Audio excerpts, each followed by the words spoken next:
ReaLAWstate with Patti and Kate. Woo, woo. All right. Well, it is Sunday and it's another week of COVID-19 and the aftermath. Well, not even aftermath because we're not after anything yet, but it keeps evolving. It's such an evolution of what's going to happen, cause and effects, and where is it going? When's it going to end? All the questions. We don't need to repeat that. But so let's ask them, how are you guys doing out there?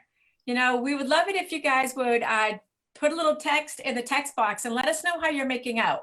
What have been some of the concerns or issues or items or what have you seen, and what's working, what's not working for you? So Patti, I do have it open and I can see the comments. So guys, comment away and let us know. Now, just so you know, we are on Zoom. And so we are recording live through Zoom. So there's like a 10-second gap. So we're going to be kind of going on and then we'll be circling back to your comments. All right. So Patti. Yes. Give me some insights from your legal eye. No, I don't know if I have any insights. I get asked a lot of questions and I'm like everybody else, like you're just feeling it out.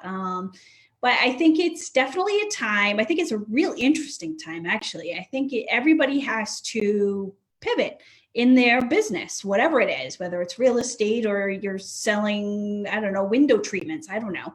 Everybody's got to pivot because you can't do business the same way you did before, but you still have to be able to make a living. You got to be able to put food on the table, pay your electric bill. So what are you doing to pivot? And so some of the bigger things, we've all seen the commercials of the bigger businesses, like CBS today. I was listening on the radio and they were talking about how they're going to deliver, their prescriptions. So that's a pivot. And who knows, after this is all over, maybe that becomes a regular part of their business plan. Restaurants, some of them really weren't doing deliveries before. Now they're delivering. I just saw on Facebook the fisherman. All our cars are fishermen. So they can't sell to restaurants right now. So now they're opening up their business on docks. You can go down and pick up some fresh seafood. And didn't Troy just start a Facebook group or Facebook page for fishermen, trying to do like a matchmaking between people who want fish and the fishermen? What a great idea. Such innovation. I love it. Yeah, I think it's phenomenal. So he started this Facebook group that you could get into, and fishermen can post what they have. People can reach out, figure out how they're going to get it. And you can't get any more fresh than right off the boat. Right off the boat. So that's awesome. I do have to tell you, like, one of the things that did make me laugh was, did you see the post about if I knew it was my last time in TJ Maxx, I would have done TJ Maxx so much more. Oh my God. I laughed so hard because, it's like, geez, if I just knew that was my last time. This is not funny, but we got to find some humor here or there. Well, you have to. I mean, even yesterday I had to go to Abishans, which is, a local hardware store. So I'm thinking nothing of it, like a dummy, but I go there to get up some paint and they're only letting one customer in at a time. So the manager's super nice guy, comes to the door. He asks you what you want. Then he locks the door behind him and he goes and he orders it. He comes back, the next person, so we're all going one by one. And as somebody comes out, somebody goes in to pay. And it's just doing business different because they can't be losing all that money, especially on the weekend. So good for them for coming up with something, it's still going to be. And I have seen so much innovation out there, but I have to ask you, like when we talked last week, we were like, and there's just so much that we can do with our time now. We can be proactive. We can get these great things in place. How was your week? Did you find that you had lots of time? No, things were taking a little bit longer because, my law office, we shut our doors. We're not letting anybody in. I have to think about my paralegal and the people in there that I share office space with. So we shut our doors. We did more on the phone and, I had a couple closings, and as you know, because one of them was. Yes, I wanted to talk about that. So you delivered into their mailbox an iPhone and their paperwork, right? Their paperwork package. Yep. And they were to show up on the phone on FaceTime with their paperwork. Is that correct? Yep. So they had their paperwork, like you said. And the next day at 9 a.m., I left some instructions. And at 9 a.m., I called them on that phone and we FaceTimed. And they are in their 70s. Like, I just want to say, like, so this innovation that's happening is for this person that is legit, like one of those people that everything is every time there was something, he was at my door within 5 minutes. Like, Yeah. so he's a belly to belly kind of person. So, Yeah. you know, I thought that was kind of interesting, you know, and you and I crossed paths another couple of times. And I said to you, I said, I don't feel like things have slowed down at all. I think that if you have the right approach and and there's so much information out there about the policies and the systems to follow. Yeah. Right. So I think that I think that we're going to be our worst enemies, and we're going to be a self-fulfilling prophecy if we get, I was at a thing, right? It was actually an online meeting. I was trying to think of how to say it, like an online meeting. We called it an online happy hour. And somebody who used to practice real estate, they asked like, so what's the real estate market like? And this person who used to practice a while ago, right, said, oh, no, sellers and buyers, they just, and I'm like, what the hell do you know? I have been working from like 5 o'clock in the morning until 9 o'clock at night every single day. Busy. Yeah. And it's been a lot of hustle and bustle, and I like it that way. People need a lot more, you know what? This is my kind of real estate, where people need communication, people need relationships, people need nurturing. We have discussions and we're in a lot of communication, and that's what I like. I don't wish COVID on anyone, but I do feel like it is bringing us back to those basics of true communication with people. It's not like you get to just send an email over and show up at the closing. Right. Not that it ever really was, but like, and I have a true service too, I think, like true hands-on service. Like, even though the clients of yours that I drove to their house, dropped off their package, and then we had this whole discussion through the FaceTime, went through their documents, and then I went back, and I'm waving to them through their window, and it was just this whole like, hey, I'm looking out for you, you're looking out for me, let's get through this together. And it's true service of how can I help you? Yes, I do have some stats if you'd like to hear them. Yeah, sure. So tomorrow I'm teaching national trends in the real estate, national economic trends in real estate. Yeah. And of course, now it's one of these things that changes pretty regularly. So the last time I taught it was at the beginning of this virus. And so, I mean, like at that point in time, we were anticipating like 17% increase over the year over year in prices and and all of these predictions. And now everything has changed, right? Yeah. So these statistics that I have, they're from Lawrence Yun, who is the chief economist at National Association of Realtors. And he's just fabulous. Like, he is like, I mean, if I have a crush on him, he's just so smart, and he just breaks it down, and he's so interesting every time that I've ever heard him talk. Right. You often hear somebody having a crush on an economist. That's I know, right? I mean, I've never even met the man, of course. Wow, right? Because like when I see him, like, I mean, there's thousands of people around, but he just makes sense of things. So here's some of the things that he said that I want to share this, because I don't want people feeling like that person who was in that call that said, oh my God, like the market's terrible. I'm like, no, it's not. What they said is like, where we're at now, there may be a 10% adjustment in home sales short term, right? So 10%. So I want to say to all of my realtor friends out there, can you live with 10% less, right? Because I think we can. Like, yeah. I know we can, right? So it's not, so we can do this, right? So that's number one. The second thing is they said, if the what's it called at home? Sheltering at home. Sheltering at home lasts less than 3 months, right? The gist is that the people who have been paused in that 3 months, they will be buying during the autumn season, and they don't predict a change at all in the home sales through the course of the year. Okay. So one of the things that, I have heard is, well, you know what, we've got a lot of people who are losing jobs. So they may not be able to buy houses. Mm-hmm. And there's also, we want to speak to this a little bit later, and there's people who might need to sell their houses. So there might be some balancing off of that supply and demand. Yep. So I think for this first year, I think that we're going to see not big change. Yeah. And the other thing he said was like, well, the price is going to drop right away. And he said, interestingly, not like the stock market. Right. Prices nudge up or nudge down, right? Yeah. There's not a big change month over month. Yeah. They just work their way up or they work their way down. Right. So even if we have a softening of the market, it's only going to be a slight adjustment. Yeah. So I thought about that. So, and then he said, after 6 months, if we're sheltered home for more than 6 months, then we're going to see some significant change in our market, right? But again, that gives us 6 months to come up with plan B, C, and D, right? So, so I felt really gratified by that. You know, there was a survey that was done to like a flash survey to all NAR, and you know, they sent it out to thousands of people, and they essentially said back that 11%, and again, this is all my thing tomorrow, and I'll be posting that whole entire survey thing online after.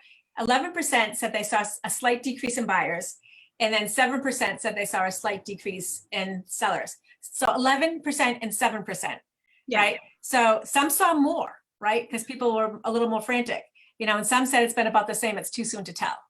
Well, you know? it is too soon to tell too. I think a lot of times these statistics and stuff, they make me a little bit crazy because I know it's been going on longer in other parts of the world, but like it around here on the Eastern Seaboard here, like it really just hit us in the past couple of weeks. And it's kind of amazed me too, how many things, this is probably a little off topic, but how many times I've received off topic for us. I know it's what we're all about. But in the past week, how many seminars and other, you know, experts who are trying to sell you on how, you know, the strategies for post-COVID and how to deal with this and the repercussions of COVID, like they're teaching courses, yet we haven't even completed getting through COVID yet. So how can you be an expert on, you know? I agree. And I agree. And I will tell you, it was hard to find statistics for the thing for tomorrow. Yeah. Right. And there's like the stats for February are coming out tomorrow.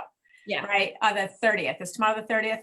I think it is. So that they're coming out. So, but the bottom line is that's why I went with Lawrence Yun, who's been interviewed left and right, because he's just the smartest man, in my opinion, that's out there. And sexy. Well, smart is sexy to me. Okay. Anyway, so I don't know, like I feel, and again, you know that I have been taking this seriously, and you know, and we have as a company really gotten down to database relationship building, note sending out, calling people, bringing soup by, doing bins of people getting rid of stuff. Like we've been helping on a grassroots level as a company, and just really digging in deep on that. Right. And that has been. And when we first started we came together, one of our main missions was bringing back the service. Everybody was stepping away from service. Everybody just wanted to sell a house and collect a check. But we really wanted to focus on the service. And what better time than right now to be focused on the service? And so I feel like we had our foundation ready. You know? This is our wheelhouse. And I, you know, it's funny, and again on the same topic, but like I see people showing how many like rooms they've cleaned in their house and they're like in their closets. I'm like, oh my God, like not yet. I mean, because all we've been doing is you know, splashing the bleach on and the soap, and you know, that's about as clean as I can get it. You know, creating, you know, trying to create the latest addendum, you know, to try to protect. Oh, I know. How many times have you addendumed your addendum? I'm like version 4 right now, I think. Oh my gosh. But again, okay, can I tell you this though? Do you know who I think is going to be an expert coming out of this? You. Yeah.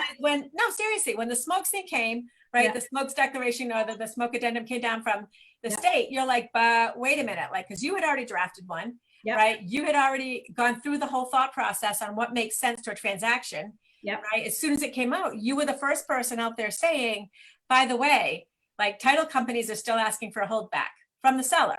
Yeah, or the lender. Yeah, because that's one of the biggest misconceptions here in Mass. All of a sudden, I didn't realize it was a misconception until I was having conversations with, you know, other realtors, and they were like, "Oh, the state says it's the buyer's obligation." No, the state didn't say that. The state said you may defer it under these conditions. It didn't say it was an automatic. Yes. So there's some repercussions there. So absolutely, everybody's so quick to jump. But you really got to take a step back and think about it. And I think we've done a lot of that. We've had a lot of conversations, right?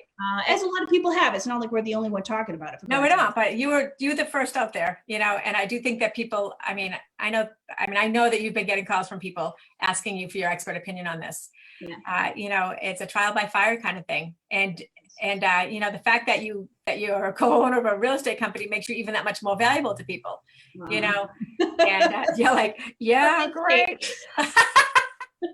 Oh my gosh. I And know, what but else is going on? the market has been like, it's been insane. I think it's like busier than ever. Like this is an earlier pickup of the season. And I know our office has been slammed, like our, real estate office, Yes. and then also my law office has been slammed. It's just been one after the other. Like it's really not, it's slowing down at all. It doesn't mean there Right. won't be a shaking out of it as it comes, because we're really not that far in. So who knows? Right. And I think that's good that you have brought that caution up, because I feel like that is true. We are just starting, Yeah. and what I have said to some people is like that parking lot, create a parking lot on what you want to get done when you have the time, Yeah. right? So that you're not feeling like this comparative thing, like, oh my gosh, but if I slow down, what am I going to do? Like prepare for that, and if it is 3 months, right? And we know that we're going to have an auto market where we can make up for it, as far as financially, then become a better realtor in the meantime. Like order some personalized cards for yourself to send to people, like call people, bring them frozen soup, like just, put it in the mailbox and tell them that you did, like just connect with people and reach out a hand, Absolutely. And if you don't take advantage of this time, and and I don't mean capitalizing on this horrible pandemic, I mean taking advantage of the time that you have to set yourself up. Because again, you're still going to need a business. You still need to put food on your own table. You still need to be able to pay your own electric bill. Yep. Is what are you doing? Like, you need to be paying attention, like looking around, even in my own office, when we shut the doors and we did that closing, FaceTime and whatnot. And then I'm thinking of some estate planning clients that I have coming up. Yeah. And I'm thinking like, there's a whole other side of the business that I could really be getting into here, and so you've got to be paying attention to what's happening, because it's not going to be the same when we come out of this. It's not. And I think that your word pivot at the beginning was the perfect word for what we're seeing. Yeah. And one of the things that I think we all need to do is vision cast, right? What do you want your pivot to be? Right. Like my training programs, right? Everything got canceled. So I started doing a lot of online teaching, right? And I mean, like these kind of things that we've done have gotten me ready for it, So I'm like one of the only people not afraid of the camera, and it's, so I know I'm just one of those people that's just totally comfortable with the camera, so. No, and you've always been ahead of the curve. And again, you're ready for that type of situation. And other people who have not done that, they're like, I didn't really want to dabble on the camera. I know Kate said I should, and I should be connecting with people, but I didn't. And now you're in a situation where you have to be able to do these things to connect with people. So what are you doing to brush up on it? You should. What are you doing to sharpen your scarf? Again, in any kind of thing like this, the professionals get more professional. Yep. And we lose the people who may not have been in it for real. And so great opportunity for people, though, don't you think? Oh my God, it's. To me right now, like I'm actually kind of excited, which I almost hate to say, because people are like, you're excited about the pandemic and that we're sheltering at home. No. But it's these times that make you think outside the box. We all get into that same routine, doing the same thing day in, day out. Then something like this, the bottom falls out to your normal routine. What are you going to do? So I think about you like with the notarization, right? And you've had this notary thing in the back of your brain for a while. Well, guess what? Those doors are going to open, and you've been ready for so long that you're going to be out there and you're going to be doing it, and you're going to be having you're going to have you've already gone through that thought process. You've gone through your learning curve. You know, absolutely. Because one of the things too that's been a bill on the Hill up in Boston is about remote notarization, and that has been lingering there for a while. And now that this crisis happened, I think it's going to be the force that makes it permanent and forces it through. And I've been dreaming of that moment. So it's just amazing. Like, these are exciting times in a way. If first you got to be grateful. If you're not one of the people who's sick, you don't have family who's sick, you don't have people in the first line of crisis, you should be really grateful for your life. And what are you going to do when you are grateful, but you're going to take advantage of what is given to you, and you should make the most of it, and what else can you be doing to better yourself? And but even like this heightened sensitivity about the beautiful, delicate balance of life and sickness, and reaching out to those people and just being the best you can be, and making sure that you put all your cards on the table. You leave nothing back. And what a beautiful gift to be able to do that. you know. Absolutely.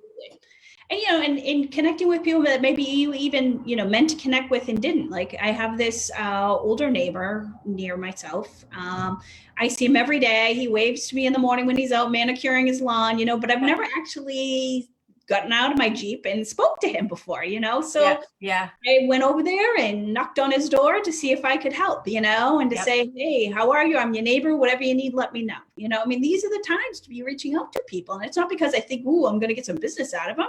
It's because it's the right thing to do. And it's giving you the opportunity to do those right things that have been in your mind and been sitting there and resonating. And just do it. Just do it. Yeah. I agree 100%. I don't think anyone could say, I feel like saying amen. Amen. Yeah. So anyway, all right. So I think that this was really, really good. Is there anything that you can think of that we might not have covered? No, I don't think so. I think for each person, we're always talking about real estate, but this really applies to everybody, no matter what business you are in. Yes. This is your opportunities to do something different. Or if, you always wanted to learn a skill, this is the time. And we have Google, we have YouTube. Yes, someone's learning a language. Gwyneth Paltrow is learning another language. Yeah, that's amazing. Why would, if that's something you've always wanted to do, then do it. Don't just sit there and binge on Netflix, which, I've been guilty of. Well, I watched that tiger thing. Did you watch it? And my husband was like, that's awesome. Anyways, I just want to say hello to people who are here with us. Megan Aroni's here. She gave us a great big hallelujah at some point. And Kate McGrath Coster is here. And she said she hoped that it wasn't 6 months and that the market is hot. And by the way, she had said last week, I think it was an anniversary of her being at her company, and she said, best move she ever made. So there's so much good to be had out there, and again, I think that through challenges, there are always blessings, Yeah, absolutely. All right. So listen, friends, have fun, be careful, follow, like when they said that if everybody just did what they're supposed to for 2 weeks, we'd be done in 2 weeks. I don't think that we as Americans can do that. However, like if I could encourage anyone to just try to do it, You know what? And I know we're wrapping this up, but I think it's going to take us, even if it all just disappeared today, just to say the corona, we're all cured, it all goes away, we're all healthy. It's going to take everybody a little bit to go back to the way things were. Like I was a big hugger before. Every client that came in and left, I gave them a big hug. Like I'm going to be thinking twice about things like that. Like you can't help but think differently, I feel the same way like that TJ Maxx. Like if I knew that was the last hug I was going to be able to give someone, I would have really given them a good hug. Seriously, like I didn't realize how touchy of a person I am. I am so tactile. No, or even now, like this is embarrassing, but I went into the grocery store, so I'm in the fruit section. And so I'm buying this stuff and I get home and I'm looking at this cantaloupe and I'm like, how do I know somebody didn't sneeze on this? So I take out my Clorox wipe and wiping the outside of the Danny did the same thing at the store. He 100% did the same thing. He's like, stop touching things. Stop touching things. I'm like, I have gloves on. Like, but he did the same thing. He was like, no fresh stuff. We're only buying frozen. I'm like, oh. I know. It's scary. Okay, Cloroxing the cantaloupe. All right, so that's what I'm going to rename this when we come back, is Cloroxing the cantaloupe. Too funny. Okay, I will see you later. Thank you. And friends, if you have any questions on how we can make this better, if you Carrie Humphrey's on here also, he's got sunglasses on. I don't know if that means he's somewhere warm. And let me see who else is on here. What? They said he's just super cool. He's just super cool. He's just riding it out. Anyway, I guess, be the best version we can be of ourselves and appreciate the fact that we get to take a pause and really be, the drivers of our own bus, our old bus. I love that. Yep. All right, buddy. I'll see you. I won't see you tomorrow, but I'll see you tomorrow on another one of these. Yep. Zoom tomorrow. See you later. Bye, friends. Nice. Thank you so much for joining.